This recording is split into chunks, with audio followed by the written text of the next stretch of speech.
Welcome, Chris. It is very nice to see you. It's great to be here. Thank you. Um, Everybody, welcome to this.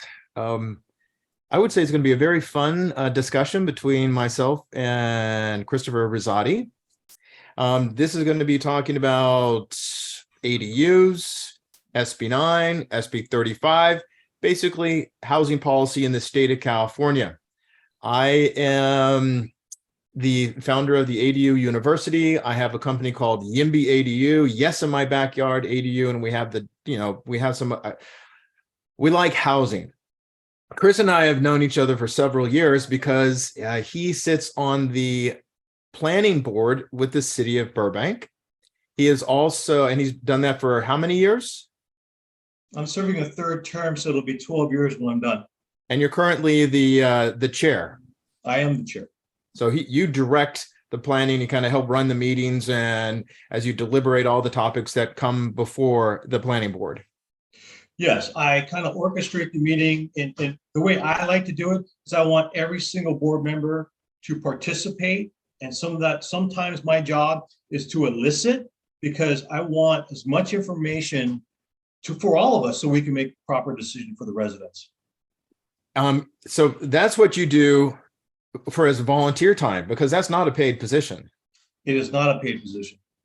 So, and I really, and thank you for being here, because I know you're really busy, because you are also a full-time real estate broker, and you are here in Burbank. And so you have a very successful office. And so that takes time. Not only you have a family, you have other obligations. So this hour that you're going to be spending with us, I think is really appreciated, because you're going to be, your perspective is, you want to limit some of the housing that has been encouraged by the state. You're listening, sure. Hey, it's not going to necessarily, from your perspective, be in the best interest of the community. So you have kind of a NIMBYist, not in my backyard kind of color to some of your perspectives.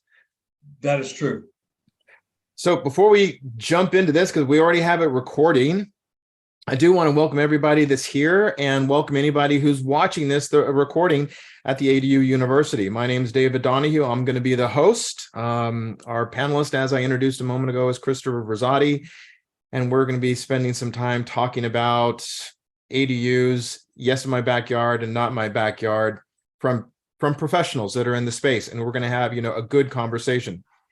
Just a quick reference, if you have any questions, you can put them in the chat or put them in the Q&A, and I'll try to get them as best as I can. And we'll try to wrap up a little with our discussion between the two of us a little bit early, so that we can kind of take some questions if you'd like to. So with that, thank you very much. One of the things I want to kind of start off with is some definitions. So those of you who don't know certain things, the RHNA numbers, we hear that all the time. Regional Housing Need Assessment. And Chris, from your perspective, what are the regional housing numbers to you? What do they mean to you? Well, what they mean to me, or what they really are, I don't know. They mean to me, there's, is there a jobs to housing imbalance? Do we have enough housing specifically in the city of Burbank? How they attain that number, whether that number is accurate, I'm not 100% sure. And I think that now, and I said that at the very beginning of the ADU legislation years ago. And I think now there are groups that have questioned it so much that there's litigation against it. Basically, and I think it's the Southern California Association of Governments, along with some other sort of agencies, compiled and came up with the metrics for that. Is that correct? Correct. And so what you're saying is your people, communities, jurisdictions, groups are looking in, how did you come up with those numbers? What were the factors that you used? Because it is being implemented across the state of California, that if you're not at your 50% of your RHNA, then you've lost certain components of your housing element, that jurisdictions, cities like Burbank, have lost the ability to say no to certain things. They've lost their local control, correct. Yeah, and I understand how that can be definitely a motivating factor. One of the things that we talked about before we got started is your role as chairman of the planning board with the city of Burbank, and that's a volunteer position. And if you could just kind of share with us how long you've been doing that and what are some of the responsibilities of the planning board? So I've been on the planning board 9 years. Again, I was just reelected, or reappointed. It's not an elected position, reappointed to a third term. I've been chair numerous times. I can't really count. It's been a long time. And basically our role on the planning board is we look at from very small things like beer and wine permits for restaurants. We look at the data, whether it's a good idea. But me personally, being a resident born and raised in Burbank, sometimes I could just look at a location, knowing the history of that location and the activity levels, and say, is this a good place for this project? Is this not a good place for this project? So we look at small things like beer and wine permit, and then we have study sessions for, some of its traffic, streets, roads, pedestrian right-of-ways, all the way up to huge projects, the skyscrapers, to the Nickelodeon project, to the Warner Brother expansion, Disney expansion. So it's a fairly busy board. When we have a packet, sometimes when we did the airport expansion, my packet was 6 telephone books high. Oh my goodness. And when I say expansion, it's the expansion of the terminal, not the airport. But the amount of information that we look at is tremendous. And I think it's really nice, and I appreciate the fact that people such as yourself that do have a concern about the community do volunteer your time, because it is not oh, hey, let's just go sit in for an hour and then get out of there. Some of these deliberations because it's over at City Hall where you all meet, you could be there for hours and hours. Correct. And you do have to be prepared for that. And so that kind of got me. So, and you touched on a little bit the motivation of why you're giving back to your community. Could you kind of share what motivates you just to do that? Well, I was born and raised in Burbank. I love it dearly. I love the city. I love everything about it. And I'm all for progress. And I want to make sure that progress is done in the correct way. And I think that there's a lot of history and knowledge that I have that can say, you know what, this will work. I can see it working. Or you know what, this is not going to work. And the reason why is because project XYZ 20, 30 years ago didn't work in that location. I think most of our forecasting is done through the eyes of traffic awareness, pedestrian awareness.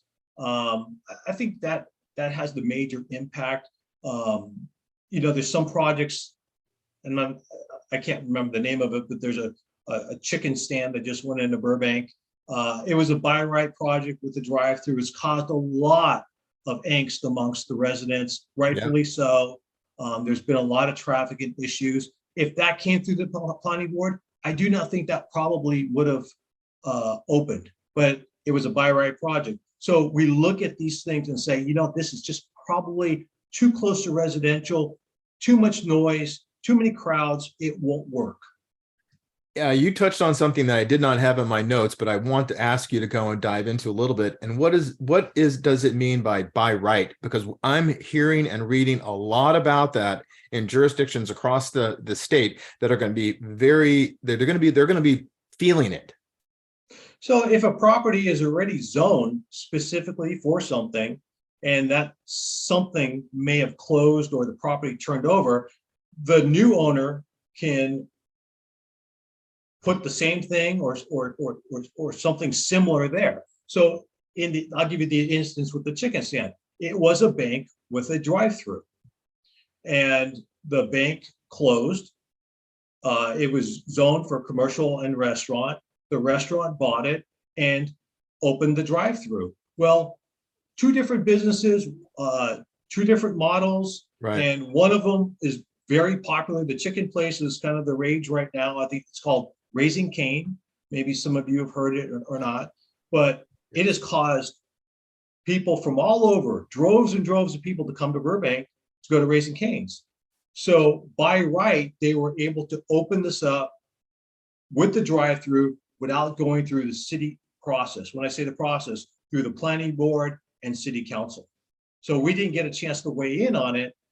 And therefore, now we're stuck with a project that has caused some problems. Yeah, and I am familiar with the some of the issues because I do follow the city council, and what I understand and what I've seen is, you know, the dozens and dozens of cars that do line up to get into their drive-through, and the ones and the people that will park in the neighborhood, so much so that the people that live there are dealing with zero parking and typically in the evening, and also a lot of trash and debris. But that's another conversation.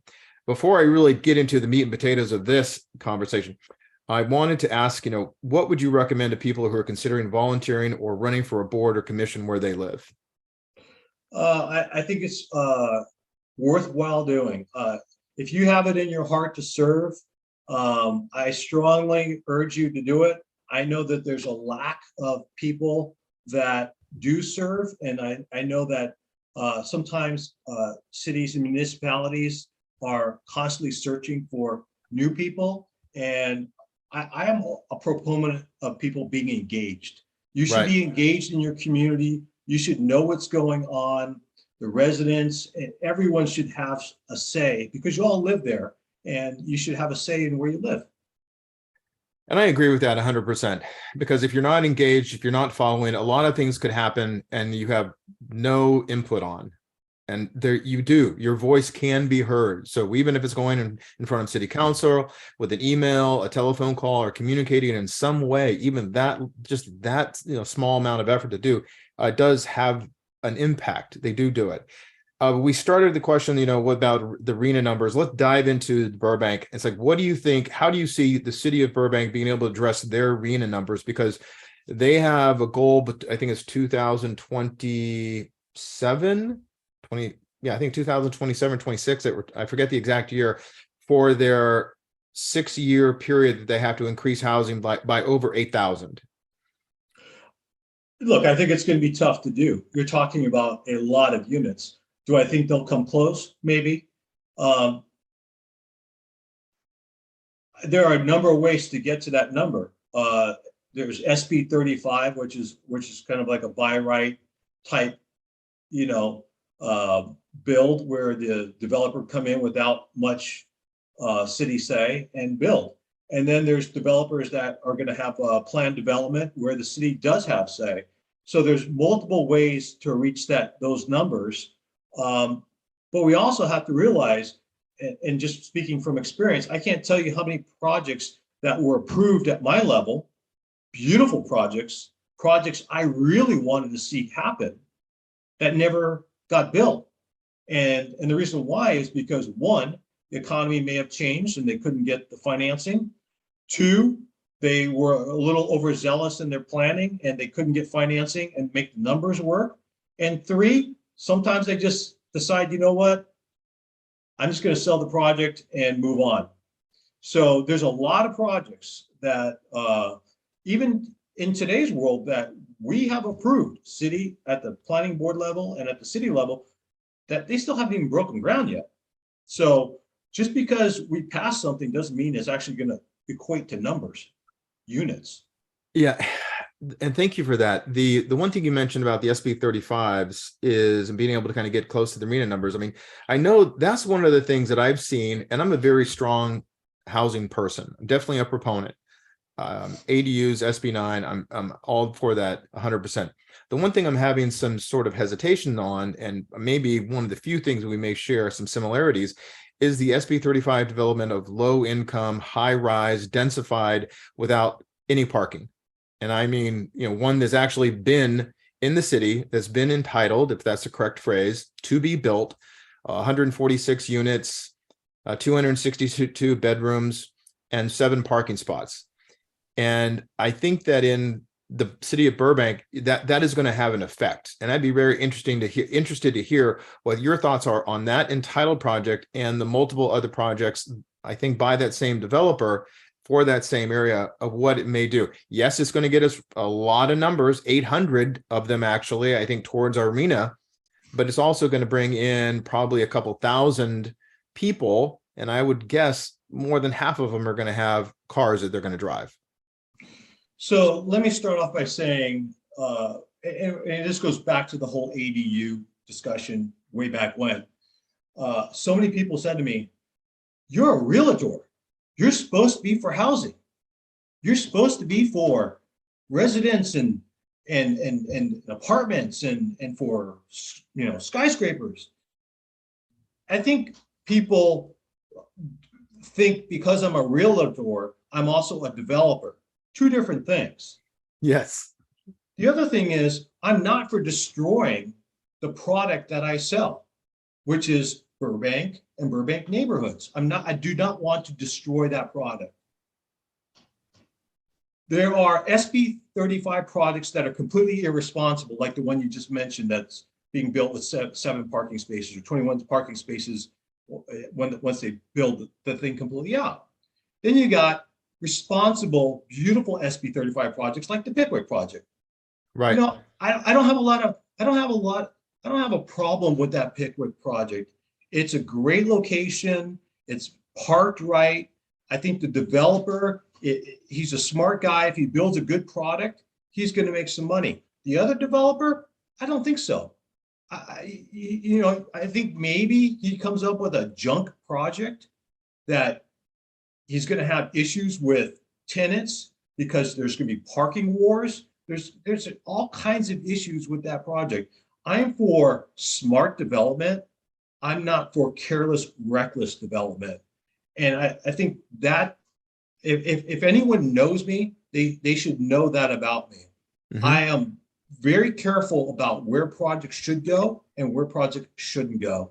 And I'm for progress, absolutely. Do people need homes? Absolutely.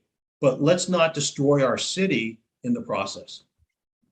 So following that, and thank you, I really appreciate that perspective. What would you consider would be an alternative solution to some of the things that are happening or what's facing us? I mean, how do we, because ADUs are one way to kind of do gentle densification. They're able, we put one in our backyard. The only thing that's the biggest difference is the fact that we we changed our fence and we have my father-in-law's car parked out front. Because no one sees it. What's that? Because your father-in-law lives there. Yes. So that's a great point. I'm glad you brought it up. When the ADU legislation first hit my desk, I was for it. And the reason why I was for it for 2 reasons. One, it was the maximum square footage was 500 square feet. And the way it was sold to Californians or me was to help the senior citizens supplement their income and have them stay in their home. Look, I got a 93-year-old father. I get it. I totally get it. And there was a requirement that the owner would be present on the property in either one of the units, the main house or the back house. And you had my yes vote on that. I voted yes for that. When that legislation changed to anything goes, that's when you saw me push back hard. And when I say hard, I met with all of our local representatives, congressmen, senators, assembly people, and I fought hard. And our city council, and our staff, and our city attorney. They heard from me loud and clear. And I wanted my voice to be heard. And this was prior to COVID.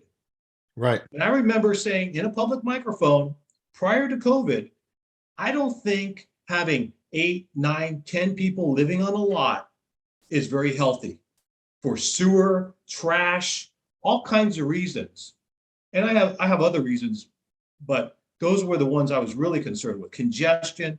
So to your point with your father-in-law, that was what the ADU was, in my opinion, should have been about. But then big business took over, and now you can rent an ADU for $5,000 a month in the back, and you can rent the front house for $6,000 or $8,000. And my question has always been, who are you helping? Who are you helping for $5,000 a month. Who's living there for $5,000 a month? I had a client, a very good client. I love him to death. He built an ADU, 500 square feet. He's got a family of 5 living there. Really? With 4 cars. Now, you're destroying communities by doing that. There's another issue with an ADU right now with 9 people living on a lot with 7 cars. And there are literally parking wars and divisiveness in this neighborhood. I can't even tell you. But I go back to saying, if you really, really wanted to help people from a legislative standpoint, if you really, really wanted to help people, you would have capped the ADU at $1,000 or $1,500 a month for 10 years and run it with the title of the land. Then you're helping someone. Then you got my yes vote. But you are not helping somebody when it's big business. When a developer comes in a prime neighborhood and now turns an R1 neighborhood into 3 units. I'm out. Right. And that's SB9. I definitely understand it. I wanted to kind of follow up on some. That's the SB.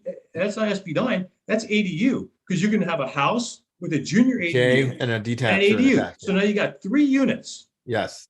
The part of it is, I think, on the specific performance deed restriction.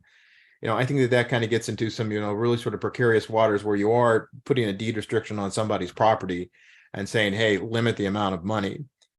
And I know that, and it's just like saying with some of the SB9 legislation that got passed, that if you are going to lot split it, you do the owner has to live in it, I believe.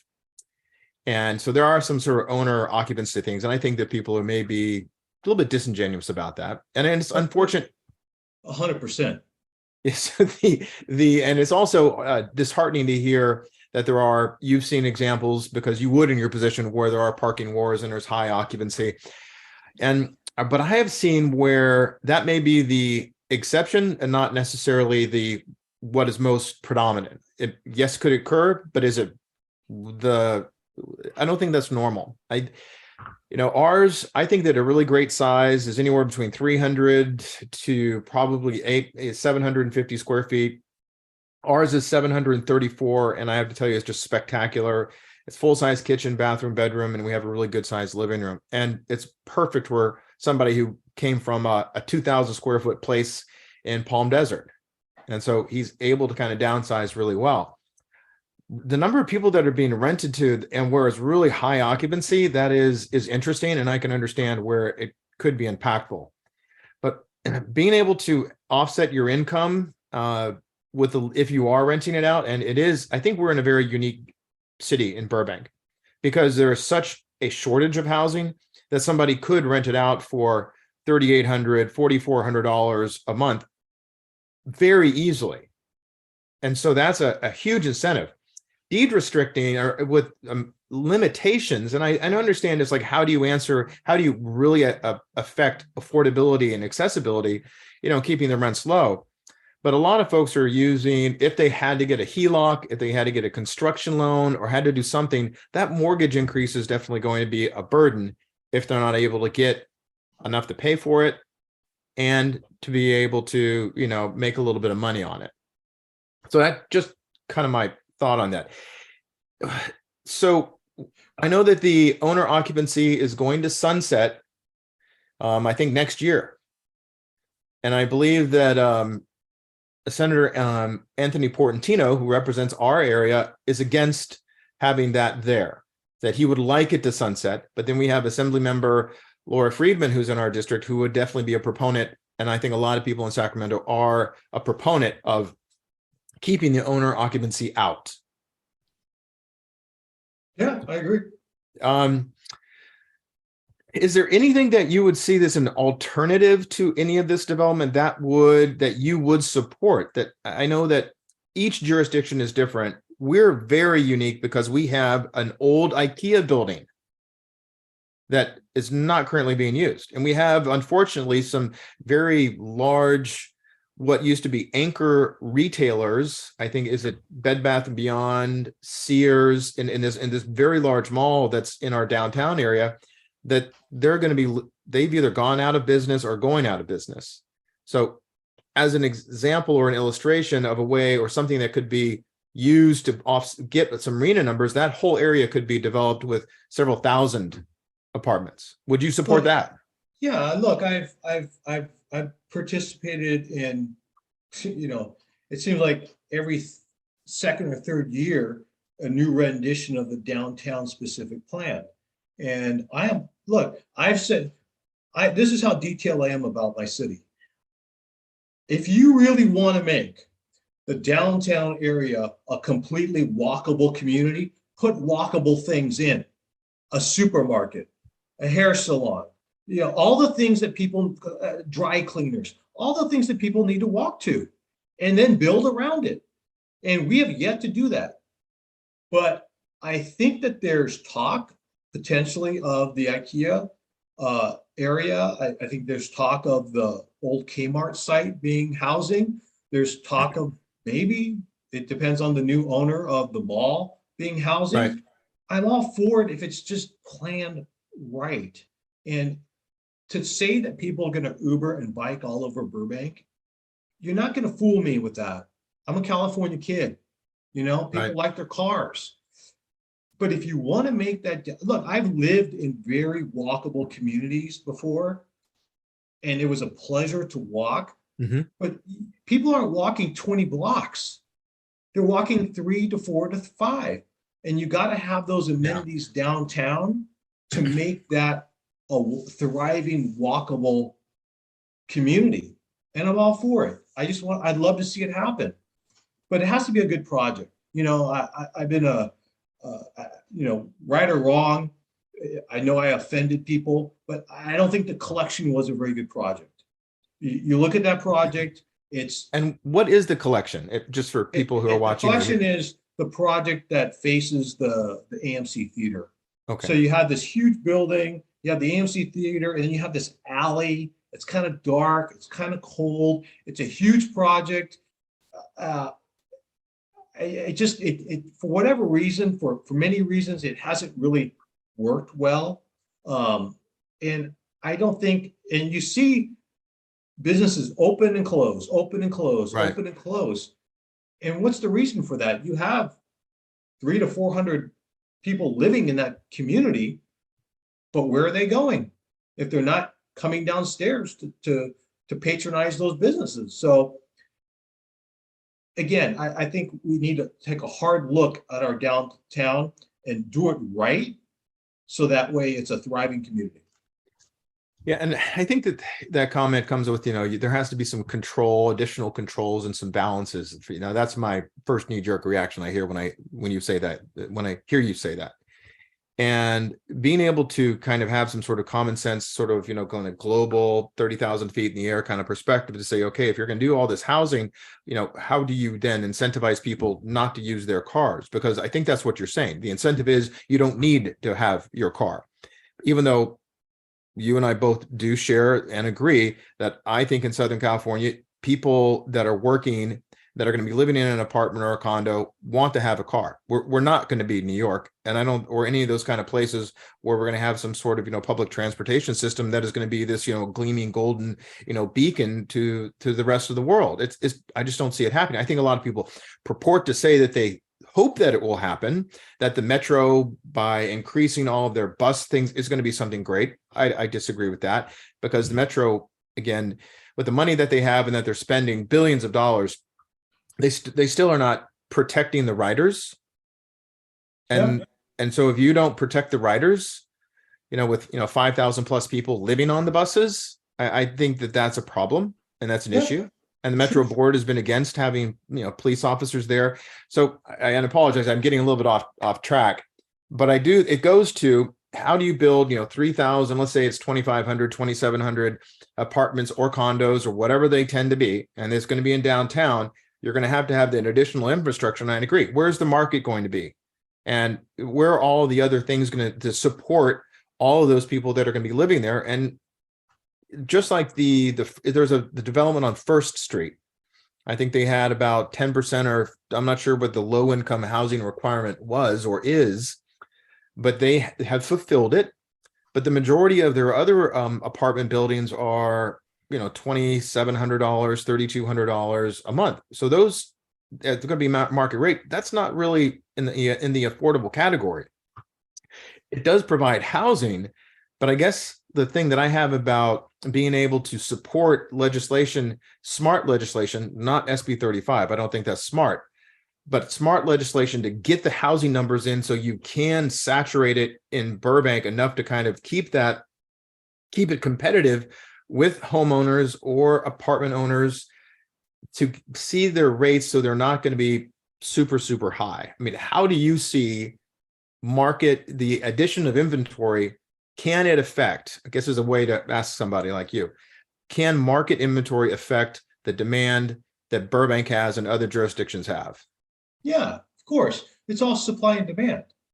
And, I've seen the cycle in our community. When Lockheed went out, the supply went way up.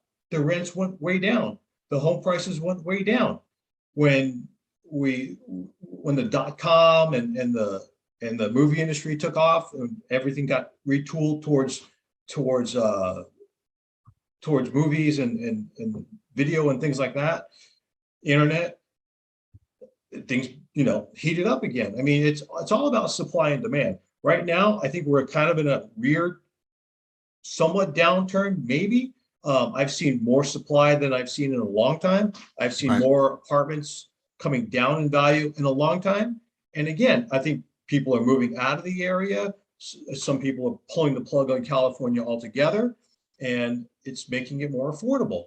And are you seeing that? I mean, you're in the business, but are you seeing that? I hear it, but what are you seeing with people? 100% seeing. I'm in escrow right now on a house for $945,000. That would have been 1.2 a year ago today. Right. Easily 1.2 a year ago today. So I am 100% seeing it. It's taking longer to find tenants, to fill vacancies. And then I think there's a tiering process. And when I say tiering, as new units come online, I think there are people in some of the older 40s, 50s, 60s bungalows that, they're at a stage of life where they might want something a little nicer, central and heating instead of window units. And those people graduate out, and then the rents for that unit are lower in the duplex or triplex, and people move in there. So there's kind of a tiering thing that goes on over time. I've seen it with my tenants where they've grown out of that. It worked because they were in their mid 20s to 30s. And now that they graduated to something a little nicer. And then I get somebody coming into Burbank, maybe, they have a lower level job and they're in their 20s and they're starting out. That's how I started out. I started out in a 1-bedroom apartment, and 3 years later, I became the owner of that building. In that very building that I was renting. And when I started out, my rent was $500 a month. I'll never forget it. My mortgage, I was making my mortgage payment with $100 to spare. $100 to spare. That's close. So for me, it wasn't necessarily at that time, you can't see into the future at that age. Right. It wasn't about money per month. It was about ownership. I wanted to own something, and over time, the values went up, but I didn't want to rent my entire life. So that was my thrust. Now I know that the world has changed and some people don't want to own anything, and to each their own. That's what this country is about. It is. And thank you for that. I've been following the city council, and what they've talked about is, tenants' rights. We're talking, and affordability, tenants' rights, affordability, and availability.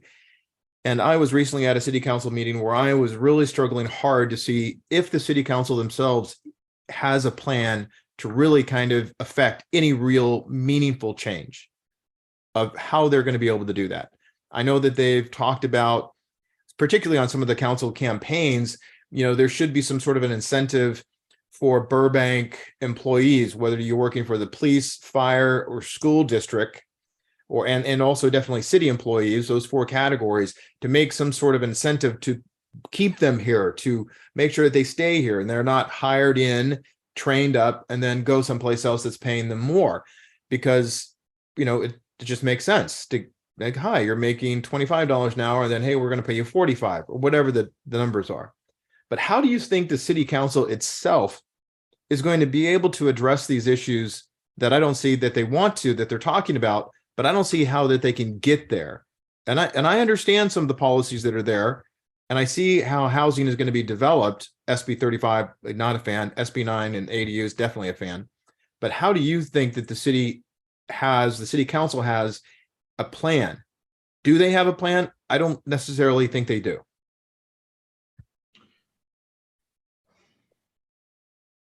I can tell you that there's been a lot of study sections. I can tell you that we have specifically delegated certain areas for redevelopment. I think that there's a plan, at least, you know, our 2035 vision and our city plan. It's whether we get there or not, I don't know. I don't know, honestly. A lot of it's going to have to depend on the economy. Right. I remember saying, you know, somebody asked me in a planning session, Mr. Rizzotti, how can we stimulate building? I said, simple, incentives. Number one, right.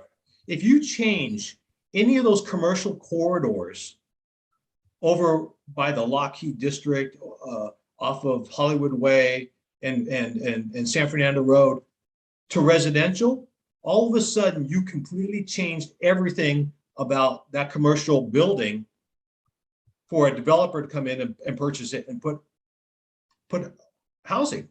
Right. So just that simple zone change will change the dynamics of that area. The second thing is incentives through taxes. If you want people to sell because you want turnover so that you can redevelop, then do something where they're not going to be nailed in taxes when they do sell. Does the city have that ability to do that? I think that there are ways that they can work with the government if you're going to potentially put in housing that helps low income, moderate income, things like that. So, but these are the things that I was thinking outside of the box of, if we want to stimulate this stuff where we're tearing down these 1930s, 40s bungalows in large areas and develop it into housing of today, right? You can give it an incentive for these people to sell. And I think that makes a lot of sense, and to be able, because there are, you know, and that was mentioned at the city council meeting on Tuesday that I attended, where they're like, I know that I'm going to have to pay capital gains on this. Yeah. Because they inherited it, or they've owned it for 30 or 40 years. Yeah. And their cost basis is super low and the values are in the millions. So again, I definitely understand that part of it. But I without those incentives, because they don't exist, I think that it is a lot of, I'm afraid that it's just rhetoric that councils and other sort of decision-making bodies throughout the state say they want to do, without really having a true vision on how to accomplish it. And then that may be something that Sacramento could look at, of saying, okay, to a jurisdiction, if you're struggling because you have these barriers, and identify those barriers. You've identified a few of them: taxes, cost bases. Let's look at this to kind of, how do you want to change it? Where do you want to change it? Well, I mean, look, that's why it's being shoved down our throat right now, is because I think, and I'm going to say this on both sides, rightfully so, whether it was council dragging their feet in the past on building or residents opposing building. Because the residents, every time there was look, I've been here my entire life. Every time there was a project, I don't care how great it was, I don't care where it was, there was opposition to it. Right. And sometimes it got built. Most of the time it did not get built because the council members felt the heat and did not want to comply. So they decided to pass the buck. here we are now, 20, 30 years later. And if you look at our housing, what we've done over the years, it hasn't been much. So now the state came in and said, okay, we don't trust you anymore. We're going to shove it down your throat. So you really touched on something I've been meaning to ask. I'm wanting to ask somebody. And you, a lifetime Burbank resident, a real estate agent who's been working in here for years, very successful, and somebody who's serving on the planning board. In your opinion, do you think that the city council or the residents ever in their wildest dreams could have imagined that Sacramento would have said, guess what? We're coming at you and we're shoving it, like you said, down your throat. Did anybody see that coming? no. And I'm going to say this. When we did our overlay plan, Right. we designated areas that were commercial for residential.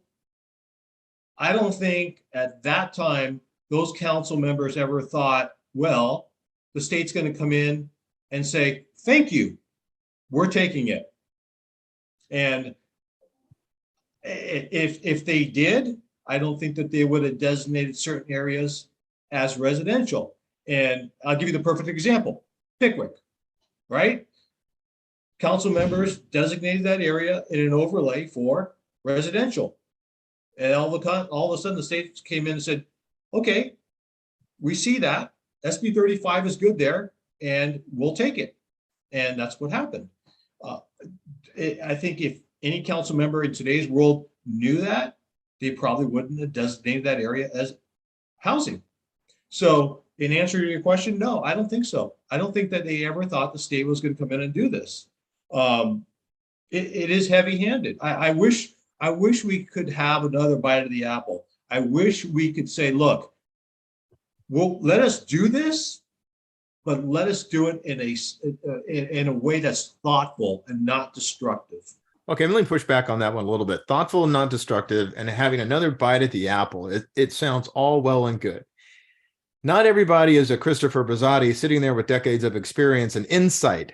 They are, let's just take a look at the city council right now. I mean, I would say 3 of them are under 40. And the other 2, maybe just above that a little bit. But how do you take a city council that probably has very little background and being able to direct staff to come up with a program? Who are they going to listen to? I don't know if it has to go both ways. I think you gotta have faith in the staff, right? And the direction that the staff is bringing you, and you gotta balance both. You know, look, I love our staff. I think they're the best in the world. I sometimes I'm really rough on staff, but at the end of the meeting, I respect them. I respect their knowledge. I respect me more because I've lived here. They have not lived here. They know things. I know things that they don't know, but I think there's got to be a good balance in working a relationship, and staff is going to bring the newest and greatest information to them, and council has to say that will work, that won't work. I think that comment, your position, your opinion would probably be more relevant today than it would have been, before all these things got passed, because now people are feeling it. They're kind of suffering through it to some degree. And I'm kind of, because I know I want to just, if anybody wants to jump in and ask some questions, please, jump in. I know we have a few people that are here, but I want to talk about SB9, because as somebody who's a proponent of SB9, and even though the city of Burbank has an emergency ordinance that says you can only do up to 3 units, you can have 2 primary units. If you're not, I'm not talking about lot splitting, because I think the lot split component is a barrier. Because I don't think it's going to be really that great to a lot of properties. I look at my property. Mine's just about 6,000. I'm a traditional, in the valley of where we are in Burbank, it's called the Flatlands. And, I don't see how we could have developed. We could not have really divided it. I mean, maybe, but I would have had to have watched people drive past my kitchen window to go park in their parking. what I do see is where you could develop two primaries and a two-story. We take our primary down, we put in 2 stories, and those, depending on the floor area ratios, could be, one could be 1,400, one could be 1,200. So those all day long are 3-bedroom, 2-bath for the 2 primaries that are there. And then you go build another 2-story unit in the back. Top is ADU, and you have a garage and storage below it. And then I'm like, then you could have a 2-bedroom, 2-bath there. So you're easily, you have 3, 2, 5, 6 bedrooms on a single family residential lot. And SB9, because it is, no one can really say no to it. It's here. You can, a developer could come in and buy a piece of property, take down the existing buildings and do that. That's here in Burbank. We could do a triplex. In San Fernando and the rest of the San Fernando area, the city of Los Angeles, LA County, you could do a 4-plex. You could do that all day long without having to split it. And that I see is really sort of bringing in that blending in, weaving in is the word I was trying to find, weaving into the community, these little denser developments, not huge 12-unit buildings in a neighborhood, but 4. And I'm kind of surprised that developers haven't been adopting that in higher frequency, because you could get a cap rate of anything into right around 4%. And is that worth it to them? Is it worth it to a homeowner to spend, 1.2 to take it down and build it? I don't know if you can build it for 1.2. Right. I mean, really, look, when we were starting the ADU thing, you can convert a garage for 50,000 and build an ADU for 100. Now I've seen quotes for garages for 150 and ADUs, just simple standalone ADUs for $250,000, $300,000. Yeah. So I don't know if you could build that many units for 1.2. I doubt it. It costs a lot more. Look, there's a lot we can talk about with that subject. If you want to talk about it. I mean, look, we homeowners purchased our property under the guise that we're buying an R1 neighborhood. That's what my house was zoned for. If I wanted to live in multi-res, I would live in multi-res. I would live in one of my apartment buildings. The reason why we live in the suburbs and not in downtown LA is because we had a choice, and we spent our money and we paid our taxes for that choice. And I think by pulling the rug out of the homeowner, and I'll just take it a step further. If I was purchasing a house today and there were 6 units next to the house I wanted to purchase, I'm out. I do not want to live next to 6 units and potentially 15, 20 people. I choose to live next to a resident family and have a relationship with them. If not, again, I would live in multi-res. So that is my biggest issue, is you're pulling the rug out of the homeowner who saved their money. I mean, when I say save their money, they went without, they tightened their belt, they scrimped, they lived in a lesser apartment rather than a great apartment so that they could live in a single family neighborhood and send their kid to a school that's not overpopulated. And you are changing that, and that's what I have a problem with. And I believe that I think there's some legality issues there, and I really hope someday somebody challenges it.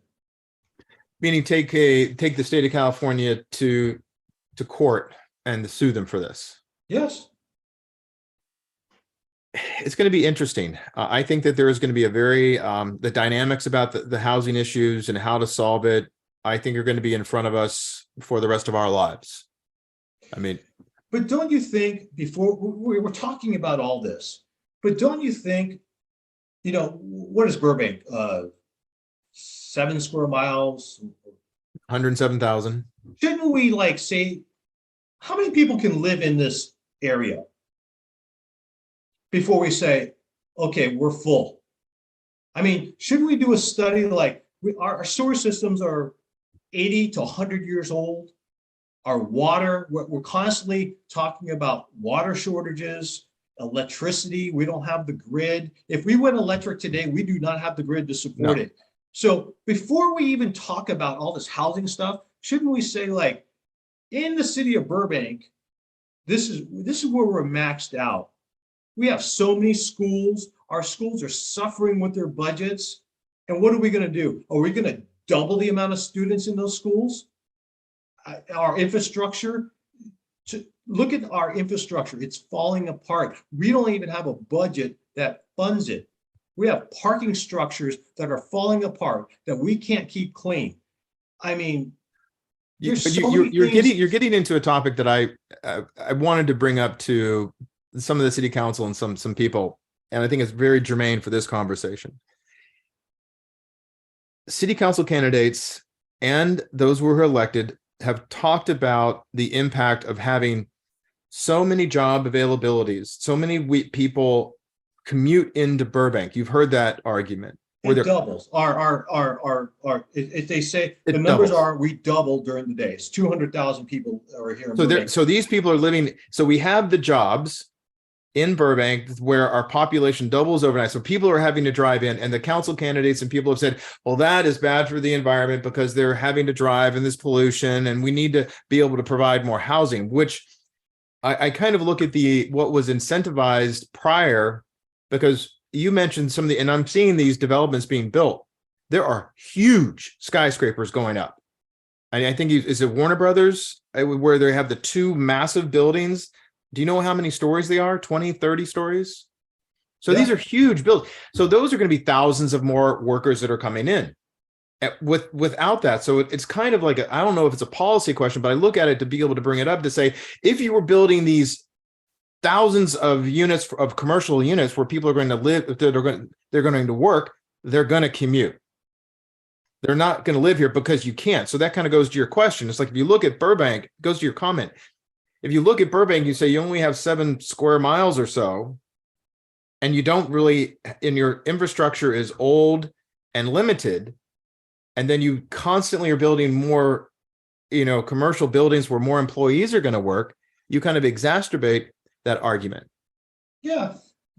Look, I mean, in the olden days, I had a job all the way down by LAX. I commuted from Burbank to LAX. I had another job in Santa Fe Springs. I mean, come on, am I going to move to Santa Fe Springs? No. And I can tell you this, there are people that live in Los Feliz and Silver Lake that would never, ever live in Burbank. Right. It's just Burbank, and those are two different worlds. And I'm not passing judgment on Burbank or Silver Lake. People have different, they're wired differently, and they do not want to live in Burbank. They want to live in Silver Lake. So I don't care what you do in Burbank, they're going to commute in. So yeah, it's very interesting to see the change, because I do know that policymakers have said that they are looking at this from a new kind of perspective, because they're a very young group, a very progressive group of elected officials, from my opinion. And it is going to be interesting to see what they can do with a lot of power behind them, a lot of wind in their sails, to be able to affect change, and how we kind of, and I'm looking around to say, okay, Chris, let's take it from your perspective. What power do you have? I mean, what could you do if you wanted to do something short of suing the state of California? No, look, I've done all that I can do. I've exhausted all my efforts. Like I told you from the top of this chat, I personally met with every single one of our elected officials. I was willing to donate time, experience, meet with other elected officials, go to Sacramento, because honestly, I think I know what I'm talking about. And the reason why is I have the experience. And what happens in San Francisco and all the surrounding areas are not necessarily happening in Burbank. And you cannot paint every community with the same brush. It doesn't work. It just doesn't work. There's different things are going on in other communities that may not be happening in Burbank. And there's if that was the case, I would live in North Hollywood, or I live in downtown LA, or I would live in other areas. There's a reason why people move to Burbank. And when you start taking that reason why away, then we become North Hollywood and Van Nuys and Reseda and Chatsworth and so on. There's a reason why. I sell it every day. People tell me, why are you moving to Burbank? Well, I like the police, I like the fire, and I like our schools. I like the infrastructure. Now, current Burbank people will say, oh, our roads suck. When I was 20 years ago, these roads were like glass. Well, try driving in Van Nuys. Our roads are like glass compared to Van Nuys right now. I agree with you on that one. But this is the feedback I get from my clients. And if we continue to do what we're going to do, these reasons will erode. I agree with that. And I think that you shared something as we get close to wrapping up, what is stuck with me. And that is another bite at the apple. And being able to, and I'm thinking about that going, okay, would the new slate of, because we're going to have some changes coming soon, at least with our local elected at the state level. Anthony Portantino, Laura Friedman, Laura Friedman has already kind of thrown her hat into Congressman Adam Schiff's position. And I'm not sure, has Anthony decided if he's going to run for that or do something different? Have you heard? He is running. I think it was announced today, I believe. Okay. So those are interesting things. So, and I'm sharing that is because before I really got involved in things that were happening in Burbank and with ADUs, I was kind of, just happily, going along with my life. Wasn't really that affected. And just, que sera, sera. Now, having to look at things that they've been changing, one with the ADUs and then with SB9, then with the SB35, and all of the other things that are happening around the city and that have been enacted by the state of California, it's important to be involved. So whether you are a yes in my backyard person like I am, or you're like no, I don't really want that in my backyard like Chris is, you have to get involved. And so Chris is a good example of somebody who's coming at it with a very intelligent perspective and saying and trying to make the argument. He's trying to say and reason why, and he's reaching out to talk. And if you're listening to this, you're watching this and you have some of those kind of, similar thoughts, or you're more like, hey, we need as much housing as we can. Let's incentivize it and take down the barriers. Because the Casita Coalition, which I'm a member of, they want to take down even more barriers. And I like that. It's like, let's build more housing. Let's try to figure out how we can kind of integrate it. But I am sensitive to your concerns and your worries about saying, okay, I bought into Burbank in a single family residential neighborhood, and that has effectively been taken away from me and anybody else that I work with, my clients or any future client. I can't say to them, oh yeah, your neighborhood is going to be protected and stay this way. You need to understand that there could be a triplex or a fourplex built right next to you. So get involved, stay involved, join the conversation, and be able to have conversations like this where you can hear from both sides of it. So I think that that's very important. Thank you very much. Do you have anyone that had questions? I'm seeing that we got people on, and I think that they're just happy to hear us kind of go back and forth. Yeah, I'm glad. I mean, if you know Burbank, you can get a hold of me if you want to discuss it. David and I have very different opinions on certain things. I respect David. I'm happy that I can be here and have my point of view listened to and debated. I'm not the smartest guy in the world. If there's a better way, and that's the one thing about the planning board. I love it when residents, not the same residents, but when new residents come to the microphone, I really perk up. You'll always see me kind of do this because I can't wait to see what they have to say, because it's a different point of view than I'm probably going to be used to. And I'm just looking for an answer. And I'm not saying I'm the smartest guy in the room. I'm saying that I just want to collaborate with a lot of different people. And thank you for that. And I think it's important for everybody who's here. Let's listening and watching, I did put Chris's contact information, his email and his phone number, and where you can reach him. So he is a local realtor broker. And so if you're looking to have any kind of questions about that or debate housing policy, you know, we can do it. Thank you everybody for being here today. Thank you, Chris, for your time again. I really do appreciate it and would love to talk to you again in the future. Awesome. Great conversation. Thank you. All right. Take care. All right. You bet. Bye-bye. Bye-bye.